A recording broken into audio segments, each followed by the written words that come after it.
Hello મિત્રો, જો આજે મેં બનાવ્યા છે ઢોસા. કોને કોને ભાવે કમેન્ટ કરજો. અને જો આપણે સ્ટાર્ટ કરી દીધા હતા ઢોસા બનાવવાના. અને જો આપણે ઢોસા બનાવું અને પેલા કಡೆ મમ્મીને ખાય છે બધા. અને કમલેશ ને બધા અડધું જમી લીધું હતું અને અડધું બાકી હતું ને એવું હતું. અને હું ઢોસા ગરમા ગરમ બનાવતી જાઉં છું અને બધાને ખવડાવતી જાઉં છું. કેમ કે ઢોસા તો ગરમા ગરમ જ ખાવાની મજા આવે. કમેન્ટમાં કહી દેજો તમને ઢોસા ભાવે છે કે નહીં. તો જો આપણો છે ને એકદમ ક્રિસ્પી થવા દેવાનો છે મસ્તનો. જો આપણે નામ દીધું છે ખીરું. ઘરે બનાવી તો ખીરું અને ઘરે બનાવ્યું. અને હવે જો આપણે ઢોસો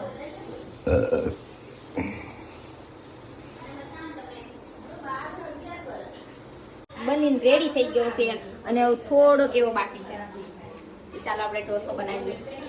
લે જો આપણે ઢોસો બનાવી લીધો છે. જો આપણો ઢોસો બની ગયો, તમારથી કેવો બને ને કમેન્ટ કરજો. અને ચાલો ઢોસો ખાવા. આટલા મસ્ત ઢોસા બનાવવા તો જો આ કેમ ખાવા મળ્યા. કિંજબેન બે ઓરિજિનલ ટેસ્ટ જોવા. અને ઈ ટોપી વાળા હે ને કમલેશ. ફૂલ બાકાજી કયો ફૂલ બાકાજી કે જો હવે આપણે બનાવીશું બીજો ઢોસો અને એ પણ ટોપી વાળો. ચાલો આપણે ટોપી વાળો ઢોસો બનાવીએ. પહેલા બનાવ્યો તો આવો ગોળ. હવે ખબર નહીં કેવો બનાવવા જોઈએ આપણે.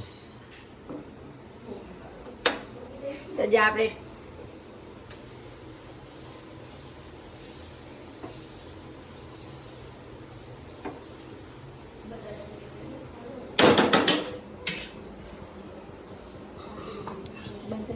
તો જો આપણે છે ને હવે આમ એકદમ કુરકુરે થઈ ગયા છે જોવા.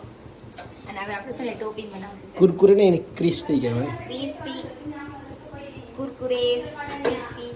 ચલો હવે આપણે છે ને ટોપી વાળો બનાવીએ. ટોપી હજુ નાટક કરે ઢોસા બનાવતા બનાવતા.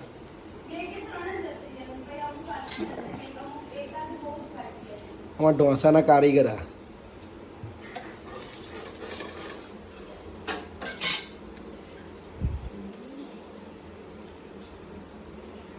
બની ગઈ છે ટોપી. હોટલ જેવો ઢોસો.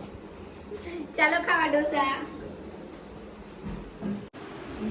જે આપણે ઢોસા લઈને બેસી ગયા છે અને લાગી હતી બહુ ભૂખ.